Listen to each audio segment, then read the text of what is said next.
Merci beaucoup. Bonjour à tous et à toutes. Comme vous savez, je m'appelle Samuel, je suis analyste pour The Happier Lives Institute. Et le Happier Lives Institute, c'est un institut de recherche qui fait des recherches pour savoir comment maximiser le bien-être dans le monde. Et aujourd'hui, je vais vous présenter différentes choses qu'on fait, notamment réfléchir à comment faire de la priorisation basée sur le bien-être et aussi faire des recherches sur quel est le rapport efficacité-coût de différentes interventions. Aujourd'hui, j'aimerais vous parler de comment une approche basée sur mesurer le bien-être permet un meilleur cadre d'impact et un meilleur cadre pour allouer nos ressources et faire le bien dans le monde. On va commencer par un exemple. Imaginez que vous avez 7 500 $ et vous voulez donner cet argent à des œuvres caritatives. Vous voulez faire le plus de bien possible avec cet argent dans le monde et vous avez plusieurs options. Vous pouvez le donner à Give Directly qui va faire des transferts d'argent et doubler le revenu annuel de plusieurs foyers. Vous pouvez le donner à Against Malaria Foundation qui va fournir des moustiquaires et sauver une vie. Vous pouvez donner à Strong Minds, qui va fournir de la psychothérapie de groupe pour 60 femmes qui sont en dépression en Ouganda. Ou vous pouvez le donner à DWAM The World, qui va déparasiter 8000 enfants pendant une année. Toutes ces interventions sont très différentes. Et comment est-ce qu'on peut mesurer le bien qu'elles font, l'impact qu'elles ont, afin de les comparer et de savoir où aller allouer nos ressources, laquelle a le plus d'impact, à laquelle devrait-on donner ces 7 500 $. C'est un exemple qui est très parlant dans l'altruisme efficace, à quelle œuvre caritative donner de l'argent, mais peut-être que pour vous, l'exemple, il est un peu différent dans votre vie au quotidien. Peut-être que vous êtes un décideur, vous avez plusieurs projets qui sont très différents, vous voulez savoir lequel a le meilleur impact, ou vous avez de l'influence dans le monde législatif et vous voulez faire des choix entre plusieurs options. Et donc, cette idée est toujours la même de qu'est-ce qui est l'impact qu'on est en train de mesurer et combien d'impact fait chacune des options qu'on a devant nous. La première étape, c'est de se demander quel est l'impact qu'on veut faire, qu'est-ce qui compte, qu'est-ce que la chose qu'on aimerait faire, quel est le bien qui compte. Souvent, les œuvres caritatives, les évaluateurs, les chercheurs nous parlent d'impact en termes de revenus créés ou de nombre de personnes traitées. Et le revenu et la santé, c'est des choses qui sont bien, mais c'est bien de manière instrumentale, c'est-à-dire qu'il permet autre chose. Pourquoi c'est bien que j'ai de l'argent? Eh bien, parce que ça me permet d'acheter des choses. Pourquoi c'est bien que je puisse acheter des choses? Eh bien, parce que ça me permet X, Y, etc. Et si on pousse ce genre de raisonnement le plus loin possible, on commence à penser à ce qui est bien de manière intrinsèque. Qu'est-ce qui est bon pour nous intrinsèquement? Et quand on pense à ça, on pense à ce que les philosophes appellent le bien-être ou le well-being. Donc, pour nous, au Happier Lives Institute, ce qui compte, quel est l'impact qu'on va avoir, le bien qu'on va faire, c'est le bien-être, ce qui est intrinsèquement bon pour les humains. Il y a plusieurs théories du bien-être, et je ne vais pas rentrer dans le détail ici, parce que vous avez une excellente introduction à la philosophie du bien-être sur la chaîne YouTube de l'AEF. Et je vais me restreindre au bien-être subjectif, c'est-à-dire que le bien-être, c'est quelque chose qui a à voir avec comment les personnes pensent et ressentent dans leur vie. Et je ne veux pas non plus essayer de vous convaincre que le bien-être, c'est la seule chose qui compte, mais j'espère que c'est clair pour tout le monde que des choses comme le bonheur ou la satisfaction à l'égard de la vie, ce sont des choses qui sont plus intrinsèquement importantes que l'argent. Et pour nous, Happier Lives Institute, c'est ça qui compte pour nous, et on pense que ça a été trop souvent délaissé, et que c'est ça qui devrait être notre objectif quand on mesure l'impact de différentes interventions.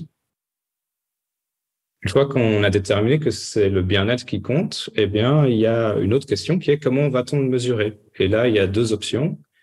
Et la première, c'est de prendre tous ces facteurs qui sont bons de manière instrumentale et faire des suppositions éclairées ou des informed guesses de l'effet qu'ont chacun de ces facteurs sur le bien-être.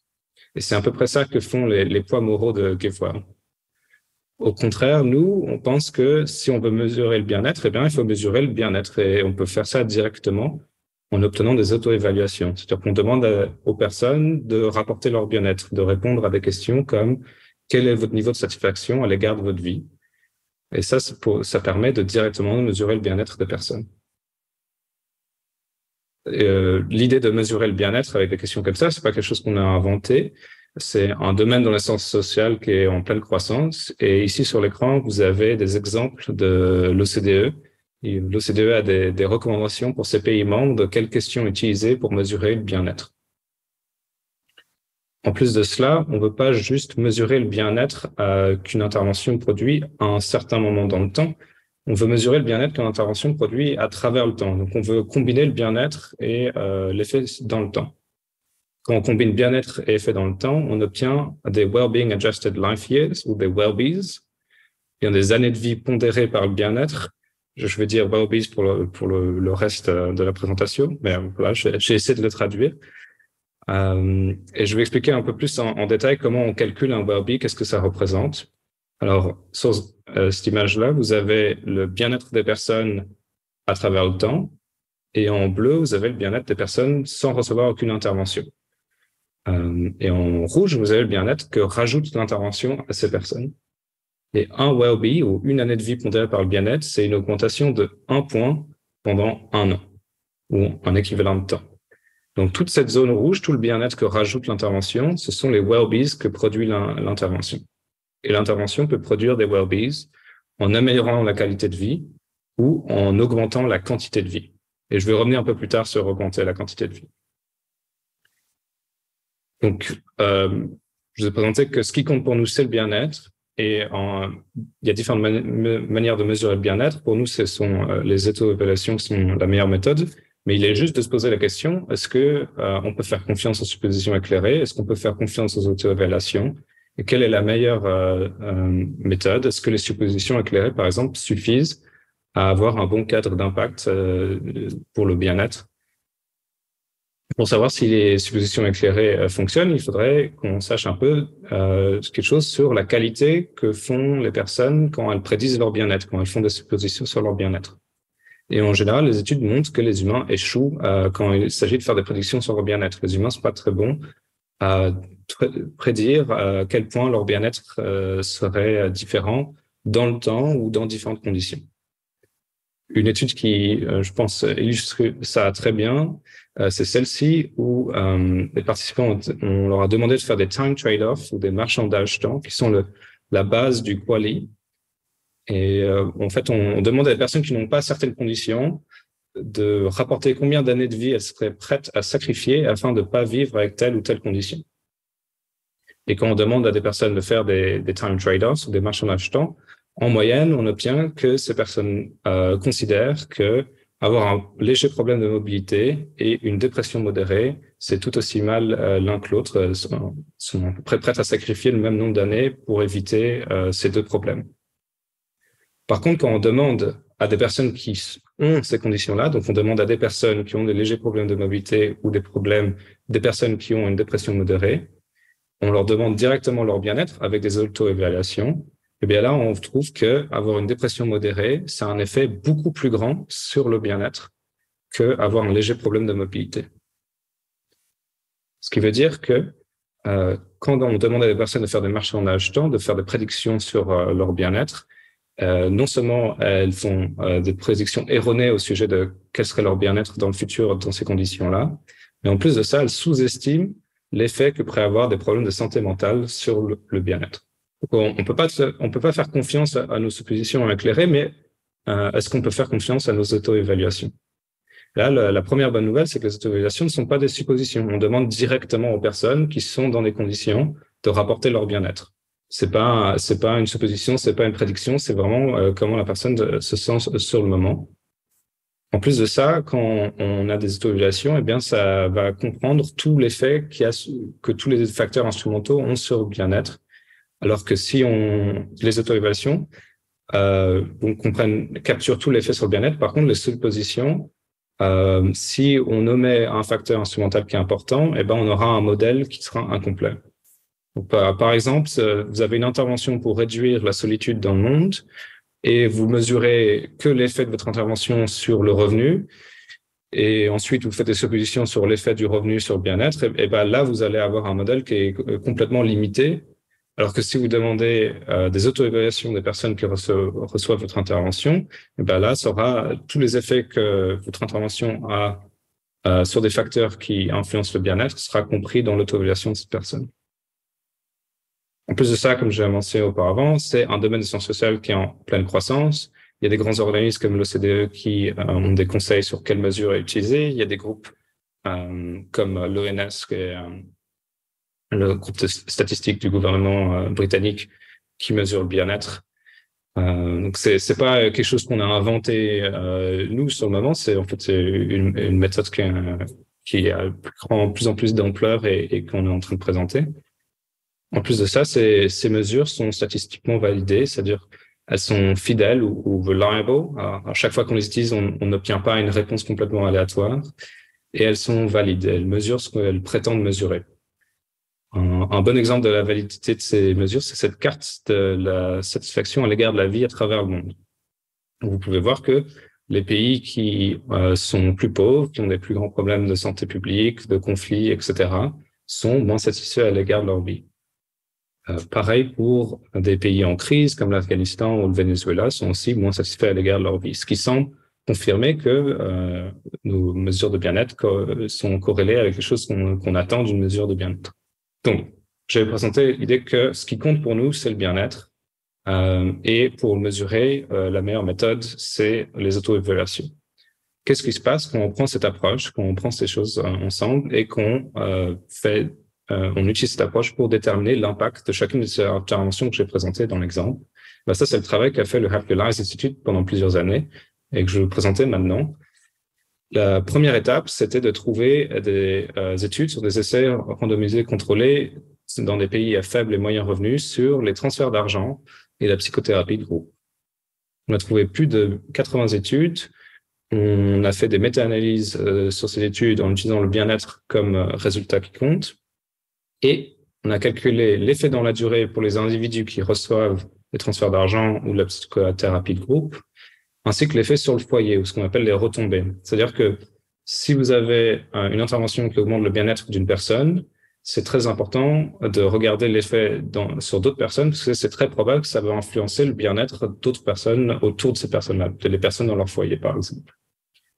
Malheureusement, c'est très souvent délaissé, c'est très rarement mesuré, et on se retrouve avec des modèles qui soit n'ont pas des effets sur le foyer, soit on doit deviner quel est l'effet sur le foyer, etc. Donc nous, on a essayé de trouver le plus d'informations possible sur les effets sur le foyer, afin de pouvoir rajouter ça dans notre calcul de l'effet de l'intervention.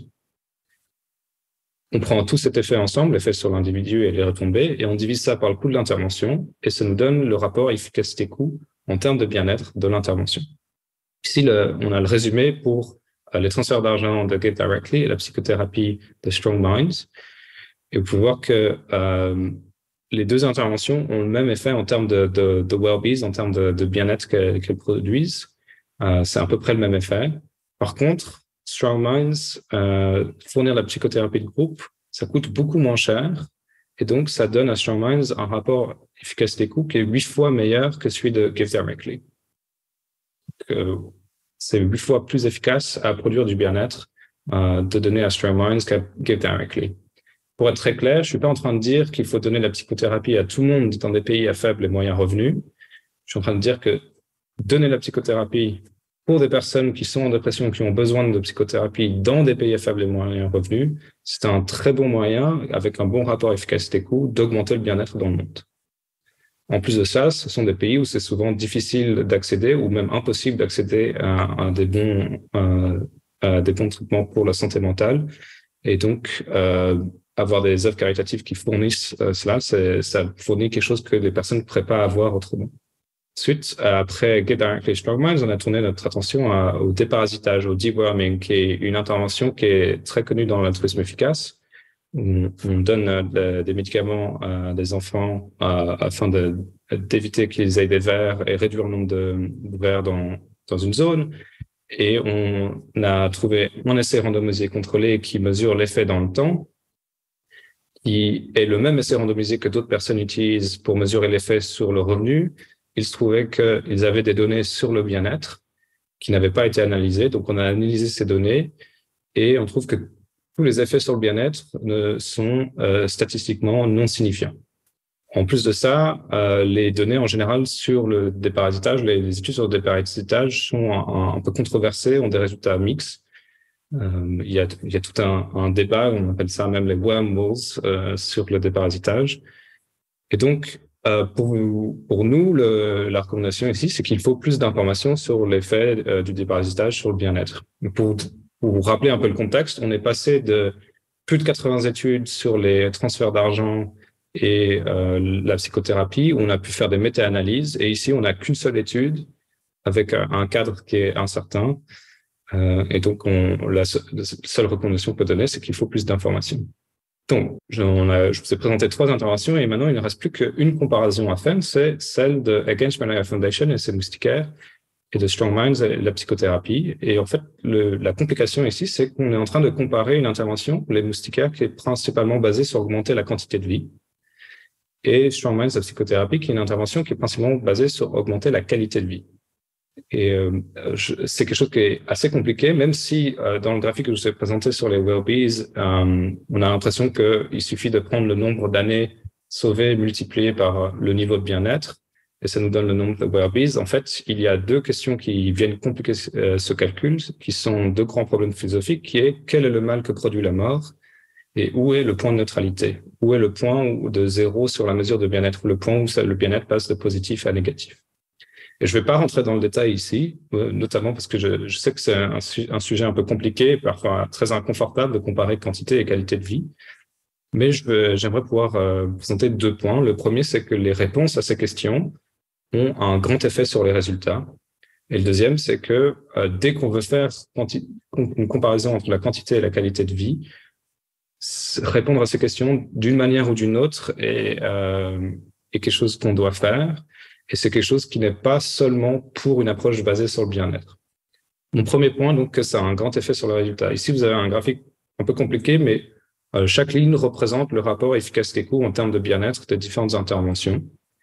Et cette ligne bleue, c'est le rapport efficacité-coût de Strong Minds, de la psychothérapie.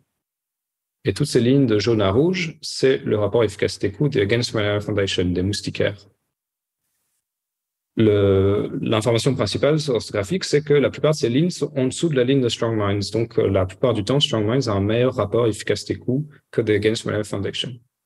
Mais il y a un cadre qui est une certaine réponse à la question quel est le mal que produit la mort et un certain point sur un certain niveau sur le point de neutralité où des Against Malaria Foundation a un meilleur rapport efficacité-coût que Strong Minds. Donc, selon comment on répond à ces questions et où on place le point de neutralité, la comparaison de Strong Minds et Against Malaria Foundation change. Et au Happier Lives Institute, on prend pas parti. On dit pas que telle ou telle réponse est juste ou la meilleure, etc. Nous, on présente juste de manière la plus claire possible toutes les options et comment ces options influencent les résultats, afin que vous pouvez vous-même vous faire un avis sur ce sujet et déterminer pour vous qu'est-ce que vous pensez de la comparaison entre the Against Malaria Foundation et Strong Minds. Le tiny URL ici dans le coin de l'écran, c'est un lien vers notre application où vous pouvez rentrer vous-même vos réponses et voir comment ça change la comparaison entre les différentes interventions. Ensuite, j'ai mon deuxième point qui est que comparer la quantité et qualité de vie, c'est difficile, c'est un peu dérangeant.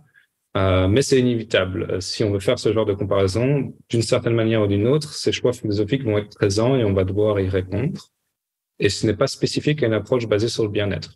Par exemple, votre système de santé doit prendre des décisions sur comment allouer des ressources à des conditions létales et des conditions non létales.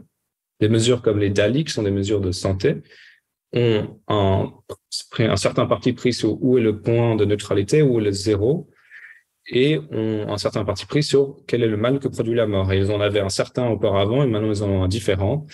Et donc, tout ça pour dire que c'est des questions qui, dès qu'on fait comparaison entre quantité et qualité, on doit y répondre et c'est pas que pour le bien-être. Et donc, c'est compliqué dans d'autres domaines et j'espère qu'au Happier Lives Institute, on a permis un peu d'expliciter ces choses-là afin que les gens puissent se faire un point de vue et réfléchir à comment ça influence leur choix de dons caritatifs ou leur comparaison entre différentes interventions. Voilà, je vous ai présenté de la recherche sur ces 4 interventions qui représentent plusieurs années de travail pour The Happier Lives Institute.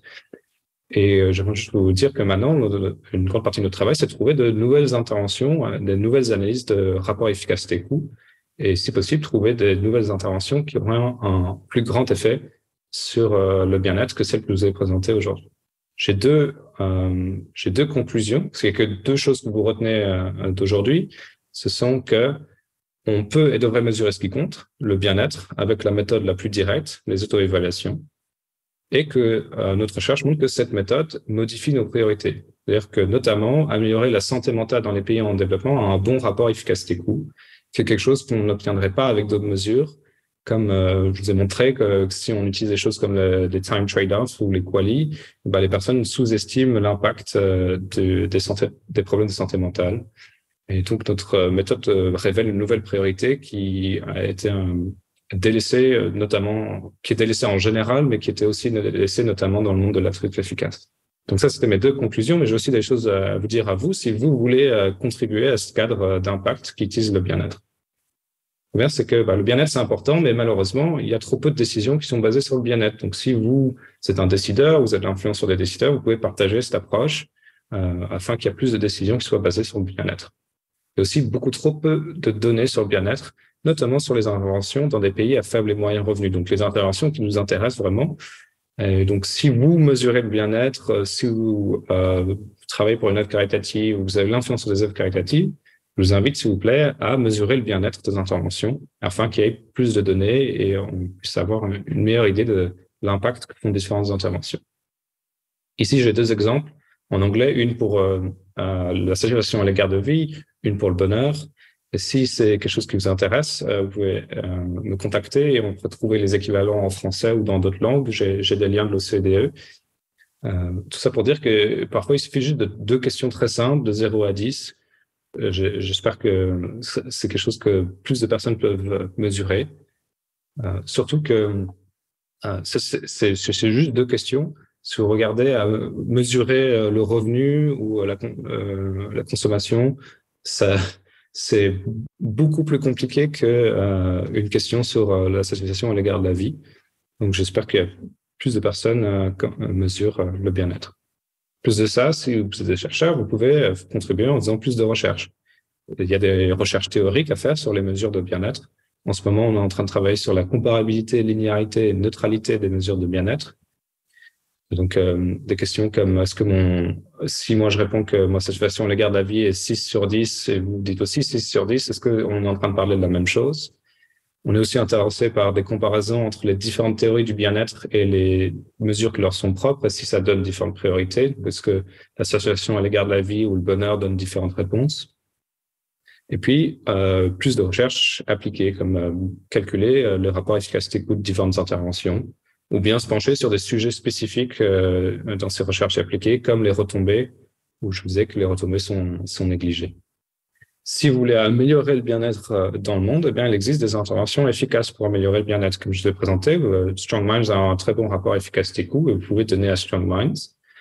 Ou vous pouvez lire The Elephant and the Bed Net. C'est notre rapport où on parle de comparer quantité et qualité de vie afin de vous faire un point de vue sur la comparaison entre les moustiquaires et la psychothérapie.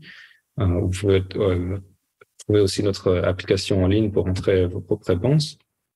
Ou, si vous voulez d'autres idées, vous pouvez lire nos shallow reviews, c'est-à-dire des rapports qu'on a fait en très peu de temps. C'était 2 semaines par rapport sur le plomb, la douleur et l'immigration. Si vous voulez plus d'idées de manière pour augmenter le bien-être, mais qui n'ont pas été évaluées en profondeur. Au final, vous pouvez aussi nous contacter, entrer en contact avec nous contacter. Voici notre site web, on a une newsletter. Vous pouvez me contacter moi. Et vous pouvez explorer le travail que font mes collègues Michael Plant, Joel Maguire et Ryan Dwyer sur le forum de l'altruisme efficace et ailleurs. Et j'aimerais noter que tout ce que j'ai présenté aujourd'hui, c'était une collaboration de toute l'équipe du Happier Lives Institute. C'est le travail qui représente plusieurs années de recherche. Le Happier Lives Institute qui a été créé et dirigé par Michael Plant depuis le début et dont Michael Plant et Joel Maguire sont les principaux chercheurs depuis le début. Donc, merci à eux et puis merci à vous d'avoir écouté aujourd'hui. Ouais, super. Merci beaucoup, Samuel. C'était très, très intéressant. On a déjà une question d'Alice qui dit « Est-ce que l'institution étudie également le bien-être animal et sa mesure ?» Alors non, on se passe principalement sur le bien-être des humains. Pour le bien-être des animaux, je recommande Rethink Priorities, qui ont plusieurs études où ils cherchent quelles sont les différentes capacités des animaux, quels sont les différents modèles de bien-être animaux. c'est une question qui est vraiment, vraiment intéressante, comment mesurer le bien-être animal, parce qu'on peut pas leur demander, justement, on peut pas leur dire, leur demander quelle est votre satisfaction à l'égard de votre vie sur une échelle de 0 à 10. Donc, on cherche d'autres méthodes, et c'est toujours intéressant de voir ce qui se passe dans le domaine animal, mais c'est déjà une question tellement compliquée que nous, notre focus, c'est sur le bien-être des humains. Moi, je me demandais, j'ai vu sur les questions que tu donnais avec les curseurs, tu sais, les deux questions principales qu'on peut poser, et qu'il y a en gros, je sais que moi, personnellement, au cours d'une journée, mon bien-être, il fait ça, voilà, il peut se passer plein de choses. Comment est-ce que on réfléchit à ça?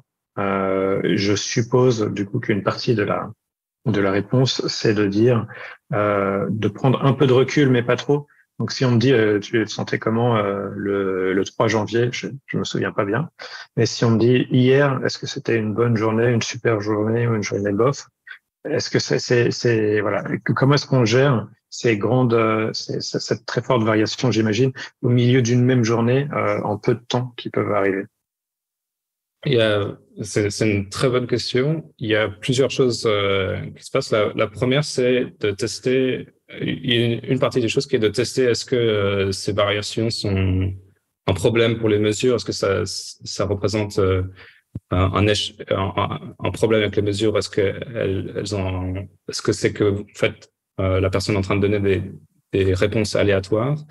Et la deuxième, c'est quel est le phénomène du bien-être et comment il varie à travers le temps. Alors, la première étape, c'est que je disais que c'était statistiquement validé, c'est-à-dire que ces mesures, elles ont été très étudiées parce que c'est une des rares mesures de quelque chose de subjectif ou quelque chose que rapportent les humains qui intéresse un peu tout le monde, c'est-à-dire les psychologues, les économistes, etc. Donc, elles ont été très testées et un des tests, c'est de trouver est-ce que les personnes donnent des réponses assez similaires à ces questions qu'on leur demande plusieurs fois. Et donc, ces questions sont fidèles dans ce sens-là et valides dans ce sens-là. L'autre étape, c'est quel est le phénomène en dessous. Donc, généralement, la satisfaction à l'égard de la vie, c'est quelque chose qu'on pose de manière plus générale. On demande en général quelle est votre satisfaction à l'égard de la vie. Et ça, c'est quelque chose qui varie un peu moins, mais des choses comme le bonheur, qui est directement comment on se sent dans le moment, c'est quelque chose qui varie plus. Et donc, c'est pour ça que il y a des instructions, justement, quand l'OCDE a une grande liste d'instructions sur comment bien utiliser ces mesures, qui sont de ne pas demander des choses comme la semaine dernière, mais demander hier ou aujourd'hui. Et de rendre le cadre de temps le plus utile possible pour la personne qui répond à la question. Et quand on parle de la variation qu'a le bonheur, là, on s'intéresse aussi à des différences entre les théories de bien-être. Qu'est-ce qu'elles peuvent représenter dans la journée? Donc, il y a un type de mesures qui sont experience sampling ou diaries, où on demande aux personnes plus de détails durant la journée. C'est des études qui coûtent plus cher, mais par exemple, on vous envoie un SMS tous les temps qui vous demande de répondre à la question et de dire ce que vous êtes en train de faire. Et là, là, on peut rentrer dans plus de détails de comment varie le bien-être dans la journée. Et voir que c'est pas des choses qui sont complètement aléatoires, c'est des choses auxquelles on s'attend. Les personnes sont plus heureuses quand elles font des choses qui leur plaisent, quand c'est le week-end, sont moins heureuses quand elles travaillent, ou notamment quand elles travaillent avec leur patron, ou des choses comme ça. Donc, on peut rentrer dans le détail là. Le problème, c'est que ça coûte beaucoup plus d'argent. C'est très utile pour comprendre des effets généraux sur le bien-être. C'est super utile comme étude. Mais nous, par exemple, le Happier Lives Institute, on est au point, on est en train de demander aux interventions, s'il vous plaît, mesurez le bien-être. On n'est pas encore au point, on peut leur dire, s'il vous plaît, demandez aux participants de répondre à des questions tous les jours, etc. Est-ce que du coup, tu dirais que si ces données n'étaient pas si coûteuses à obtenir, ça serait préférable parce que finalement, tel que c'est actuellement, le risque est qu'on passe qu'on optimise ou disons qu'on valorise davantage des interventions qui laissent un bon souvenir à court terme, genre le lendemain, plutôt que en vrai ce qu'on aurait vraiment très finalement envie de mesurer, c'est au quotidien, minute par minute, comment les gens se sentent. Alors, je crois pas qu'il y a de risque d'optimiser quelque chose qui a un bon souvenir à court terme, comme tu dis. Et il y a, notamment parce qu'on cherche des données sur plusieurs personnes, sur des grands groupes à travers le temps. Donc, on demande pas seulement tout de suite après l'intervention. Euh, on essaye, fait voir quand on a les résultats des différentes études pour la psychothérapie, on a des résultats qui sont tout de suite après l'intervention, des résultats qui sont 1 an après, des résultats qui sont 2 ans après, etc. Et donc là, on essaie de cadrer l'effet dans le temps. Ensuite, est-ce que ces mesures dans le détail sont préférables? Ça dépend. En général, les chercheurs ils vont toujours dire plus de mesures, c'est mieux. Et plus de données, c'est chouette. Après, la question devient est-ce qu'on préfère mesurer le bonheur ou est-ce qu'on préfère mesurer la satisfaction à l'égard de la vie? Ça, c'est une autre question. Il n'y a pas nécessairement une juste réponse. Mais dans l'idéal, le plus de données, le mieux c'est. Moi, j'en avais une autre. Tu parlais de la badness of death. Et je savais pas que c'était, ça paraît logique du coup, mais que c'était des considérations qui sont cruciales même pour des histoires de complètement en dehors du caritatif et de l'altruisme efficace, et que c'est des choses qui même des questions qui se posent dans des hôpitaux et des choses comme ça. Est-ce que il y a des chiffres? Je crois que j'ai déjà vu des chiffres qu'on essaie de mettre sur la valeur que l'État américain accorde à une vie humaine, combien l'État est prêt à dépenser pour sauver une vie humaine. Donc ça, c'est une valorisation en dollars. Est-ce que il y a des travaux publics et des réflexions, des consensus qui sont atteints par le corps médical autour de ces questions-là, ou c'est des choses qui sont un peu finalement naturellement, et il n'y a pas eu de recherche analytique comme vous pouvez la produire? C'est une bonne question. Je ne sais pas.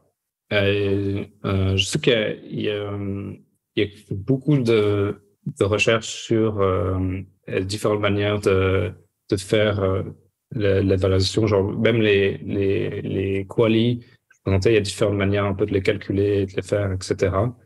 Donc j'imagine qu'il y a des discussions ici. Ces mesures de santé, si on parle des mesures elles-mêmes, les mesures de santé, comme elles sont utilisées par beaucoup de monde, il y a des discussions, il y a des grands groupes. Le Global Burden of Disease, ils ont tout plein de résultats pour différentes conditions en termes de DALY, et donc l'influence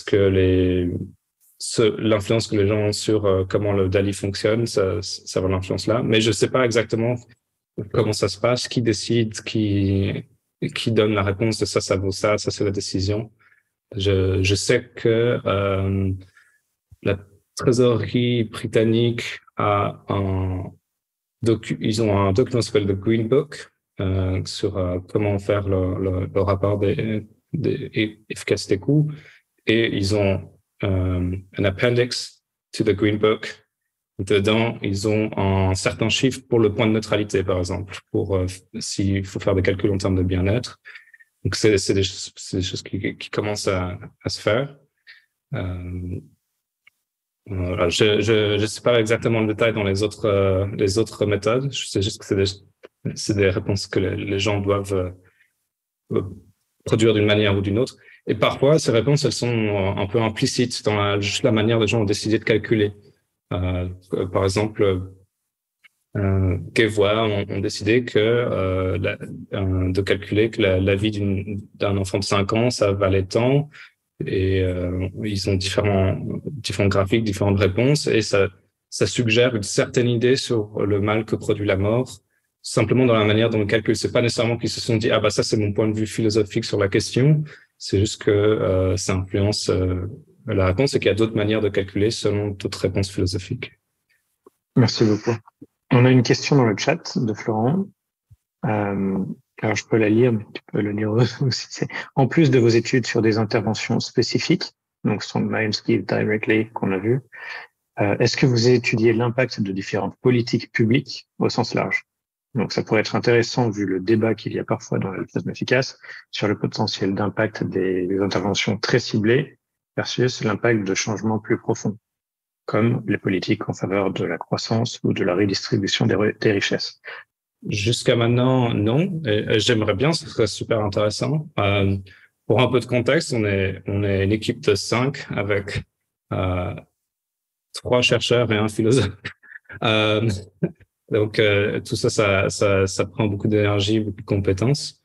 Il y a des choses sur les politiques publiques plus larges dans le domaine des sciences du bien-être. Il y a plusieurs livres. Cushing Krakow, un Handbook of Wellbeing Policies, comment penser la politique publique en termes de bien-être. Easterling, dans un de ses livres restants sur The Happiness, parle de comment le welfare state a un effet positif sur le bien-être. Donc il y a différentes approches ici. J'ai espoir qu'avec l'OCDE qui recommande à ses pays membres de mesurer le bien-être, qu'au bout d'un moment, ces pays membres vont commencer à prendre des décisions basées sur le bien-être. Et il y a des choses qu'on sait qui sont que la santé, notamment la santé mentale, a un très fort effet sur le bien-être.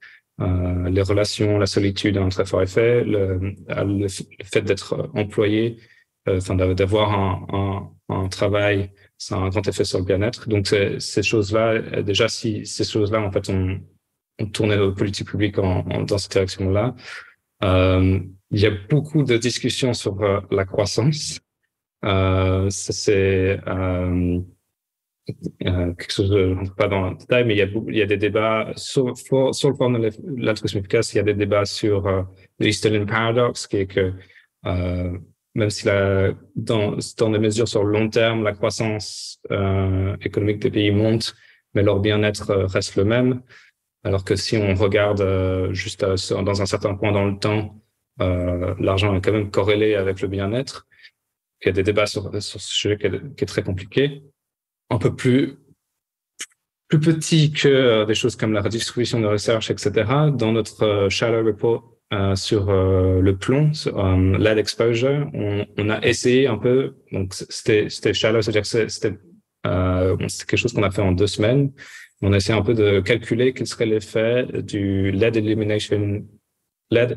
exposure elimination project, qui est un groupe qui ils vont dans différents pays à faible et moyen revenu. Soit ils les aident à développer des lois pour réduire le plomb dans la peinture, ou alors ils les aident à implémenter leurs lois et aider les personnes qui manufacturent la peinture à enlever le plomb de leur peinture.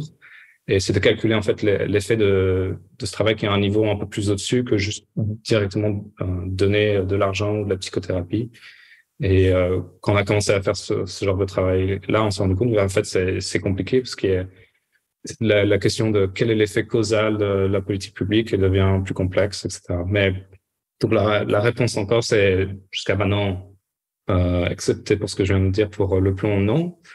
C'est super important, intéressant pour nous que des questions de bien-être enfin que les politiques publiques soient dirigées en termes de bien-être, soient décidées en termes de bien-être. Peut-être dans quelques années, je pourrais refaire une présentation et là, on aura plus de données en termes de politique publique. Je suis désolé pour mon retard et très frustré de ne pas avoir pu assister à la première partie. Moi, j'ai une question sur la modélisation des conditions de survenue du sentiment d'être heureux, de se sentir bien, d'avoir une satisfaction dans la vie. Et je fais une expérience de pensée. Admettons qu'on trouve l'équation qui régit la sensation de bien-être. Une équation qui intégrerait, on n'est pas dans une situation de compétition, on a une appartenance, on a de la santé mentale, etc. Donc, elle se nourrirait d'un certain nombre de facteurs qui seraient pondérés selon le terrain génétique, selon plein de choses. Mais imaginons qu'on arrive à cette équation. On pourrait peut-être se demander, finalement, est-ce qu'il faut continuer de poursuivre le bien-être ou est-ce qu'il faut poursuivre ce qui sous-tend le bien-être? Et moi, j'ai longtemps pensé que le bien-être était une boussole. Et de plus en plus, je me dis, la boussole, c'est ce qui sous-tend le bien-être. Parce que le bien-être est la récompense accordée par notre système nerveux à certains comportements qui sont conformes. Donc, on fume une cigarette, on se sent bien. On mange un burger, on se sent bien. On regarde la télé, on se sent bien. Et en fait, ces 3 comportements lèsent, sur le moyen terme, les intérêts du sujet, dégradent sa capacité à s'épanouir, à trouver son chemin, etc. Donc, on a une forme de boussole qui est assez buggée potentiellement, puisqu'elle est héritée d'un système qui a une inertie éthologique absolue. Il n'y a pas d'update de notre disposition à... Enfin, voilà, moi, j'ai jamais pas aimé de fumer. J'ai fumé pendant 14 ans, c'était que du plaisir, quoi. Ça m'a juste préparé un cancer ou une maladie cardiovasculaire. Voilà. Je ne sais pas si ma question est claire. Est-ce que, pour reformuler, pour m'assurer que je réponds à la bonne question, c'est est-ce que se focaliser sur le bien-être ou comme direction de nos actions, on ne prend pas un risque justement que on soit lésé par des actions qui augmentent notre bien-être à court terme et qui risquent notre bien-être à long terme? C'est une très bonne question. C'est une contradiction qui est souvent posée au bien-être en général et notamment à l'hédonisme comme théorie du bien-être. Mais l'idée, c'est que qu'en effet, il y a ce risque-là. Je sais que aujourd'hui, j'ai acheté un paquet de bonbons, j'ai mangé tout le paquet de bonbons. Et je me suis dit, c'est pas une bonne idée. Je comprends tout à fait ces comportements-là. Mais on peut, je pense que on peut quand même on a quand même le bien-être comme but quand on réfléchit en termes à plus long terme, en disant, en fait, je vais faire du sport parce que ça va augmenter mon bien-être dans le futur. Et on a quand même la même boussole, mais on fait l'effort en plus de, j'aimerais maximiser mon bien-être sur cette durée de temps. Que je vais y réfléchir, je vais faire plusieurs étapes pour arriver à là. C'est bien que le bien-être, ça peut être la boussole. Et après, la question de où dans le temps, c'est quelque chose qu'on ajoute à cette réponse-là. Donc, par exemple, dans nos études, comme je disais dans la présentation, ce qui nous intéresse, c'est pas juste le bien-être à un point en particulier, mais le bien-être sur la durée que fait l'intervention. Donc, si on trouve que l'intervention augmente le bien-être un petit peu à un moment et puis après ne fait rien ou même a des effets négatifs, on veut pouvoir prendre tout ça en compte afin de calculer l'effet de l'intervention sur le bien-être en total à travers le temps. Et donc, on peut utiliser le bien-être, on peut utiliser cette approche pour le bien-être pour maximiser le bien-être dans le temps sans, si on a les bonnes données, les bons modèles, sans, si possible, tomber dans les pièges où on rentre dans des actions à court terme qui sont pas bons pour, par exemple, une des choses qu'on essaye de mesurer aussi, c'est les retombées sur d'autres personnes dans le foyer. Et donc là, si on a une intervention qui augmente le bien-être d'une personne, mais que ça rend toutes les autres personnes autour d'elle malheureuses, là aussi, c'est quelque chose qu'on veut prendre en compte. Donc, c'est une question d'avoir un modèle assez détaillé, assez pensé, plutôt que c'est pas un problème directement avec le bien-être, mais plus avec le détail de notre modèle. J'espère que c'est un peu dans tous les sens, mais j'espère que ça répond à ta question. Merci beaucoup, tout à fait. Oui. Bonsoir et merci. Alors moi j'ai loupé aussi le début de la présentation, mais je ferai le rattrapage qui devrait être diffusé, je suppose, un peu plus tard. Et j'avais une petite question sur, c'est accepté, je pense qu'il y a des attitudes qui sont plutôt positives, comme par exemple discuter avec ses voisins, c'est augmenter le temps des relations sociales, ça lutte contre l'isolement, santé mentale, etc. Ou même, disons, sourire dans le métro, que les gens sourient dans le métro, ça permet d'améliorer en petite partie le bien-être de tout le monde. Et est-ce qu'il existe des cas ou des solutions qui favorisent les bons comportements et pas uniquement des actions type politique, mais des campagnes à sourire à son voisin ou à discuter avec les mamies dans la rue? Est-ce qu'il existe des cas qui visent à changer les comportements dans le but de tendre vers plus de bien-être? C'est une très bonne question. C'est quelque chose qu'on n'a pas encore complètement exploré. Donc, j'ai présenté plusieurs interventions qu'on a évaluées en termes de bien-être. Une chose que je disais, c'est que maintenant, on est en train d'essayer de trouver d'autres interventions. C'est peut-être quelque chose qu'on regardera plus tard. Il y a des choses comme Action for Happiness qui implique un peu cette idée d'encourager les gens à faire ces comportements qui augmentent le bien-être. Il y a de plus en plus d'intérêt à comment augmenter son propre bien-être et sur l'altruisme efficace, le forum de l'altruisme efficace, récemment, il y avait un assez long post de personne qui disait, voilà, on a regardé les études sur différentes manières d'augmenter son propre bien-être. Et dans ces choses-là, il y a régulièrement passer du temps avec ses relations sociales, être généreux, donc donner de son temps ou de ses ressources, c'est souvent quelque chose qui augmente le bien-être de la personne qui donne, plus d'augmenter le bien-être de la personne qui reçoit.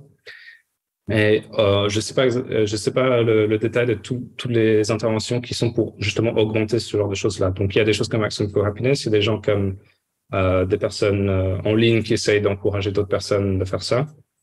Il y a un domaine, le domaine de la psychologie positive et de l'éducation positive essaye d'amener ce genre de choses-là dans des interventions aussi. Je sais qu'il y a de plus en plus d'intérêt à essayer d'expliquer des choses comme ça, encourager ce genre de comportement-là. Mais c'est pas quelque chose qu'on a évalué. Je te remercie pour ta réponse et j'ai checké Action for Happiness. Je disais, du coup, désolé, que j'ai mis un article dans le chat et qui est, je crois, un de ceux que tu mentionnais, Samuel, sur Effective Self-Help, a Guide to Improving Your Subjective Well-Being.